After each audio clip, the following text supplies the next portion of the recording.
Bonjour chers amis, c'est Cyril de Lille.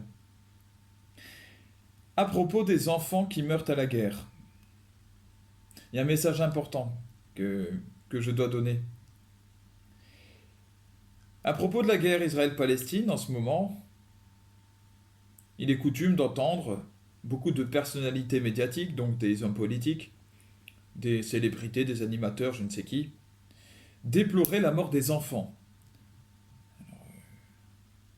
Que ce soit du côté palestinien ou du côté israélien, le nombre d'enfants morts donc à Gaza ou lors de l'attaque du Hamas contre Israël est utilisé pour dénoncer l'horreur de la guerre. Il y a eu d'enfants, tant de femmes aussi, ou tant de vieillards qui sont morts, quelle horreur, etc. Les personnes qui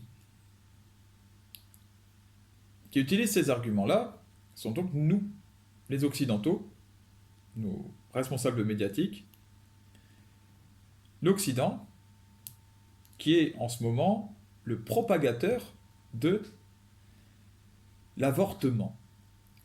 Quelle hypocrisie! Quelle hypocrisie! Cette année, la France célèbre son record d'avortement. La France est en train de réfléchir à euthanasier ces personnes âgées. Entre tuer la vie en soi et pleurer les enfants qui meurent en Terre Sainte, il faut faire un choix, parce que c'est pas compatible. Il faut être cohérent dans la vie. Oui, mais attention, je mélange tout. Certains vont me dire que je mélange tout, bien sûr. Bien sûr que... Oui, mais les femmes qui avortent, elles le choisissent. Ça n'a rien à voir. Donc, ceux qui défendent cette logique-là, si ça vient du parent, le droit est donné alors.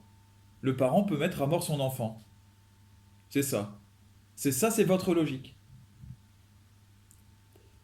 Il y aurait des conditions alors dans lesquelles on pourrait quand même mettre à mort son enfant. Il suffit que ce soit le parent qui décide. On sait bien il a tout pouvoir sur son enfant.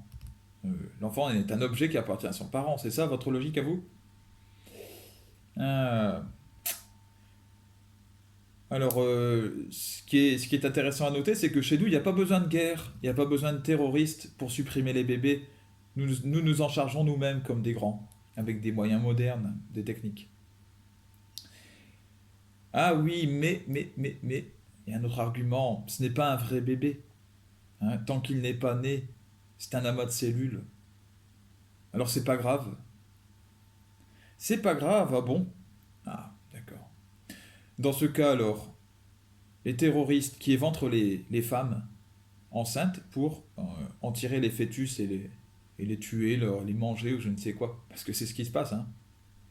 Voilà, c'est ce qui se passe aussi dans les messes noires. J'en ai parlé dans ma vidéo sur Zachary King, le sorcier qui est devenu chrétien. Je vous la conseille si vous ne l'avez pas vu. Il parle un petit peu de ce qui se passe. Eh bien alors, ces terroristes, ces gens qui agissent comme ça, ils n'ont fait qu'assassiner, que détruire un amas de cellules, puisque le bébé n'était pas né. Alors, comment s'en plaindre? C'est pas grave. Un amas de cellules. Hein, puisque quand on n'en veut plus dans son corps, on peut le jeter à la poubelle. Alors, il a bien le droit, ce monsieur, ce terroriste, d'aller éventrer la femme pour en retirer le bébé, pour en retirer le fœtus, l'amas de cellules. Il n'assassine personne, puisque c'est pas une personne, dans votre logique. Qu'est-ce qu'il y a d'horrible alors là-dedans? Faut savoir un moment. Hein.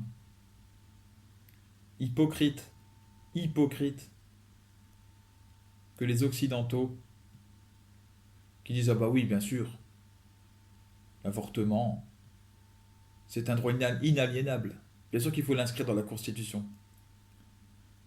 Et puis qui s'empressent d'aller sur les réseaux sociaux pour dire regardez les enfants qui meurent, regardez,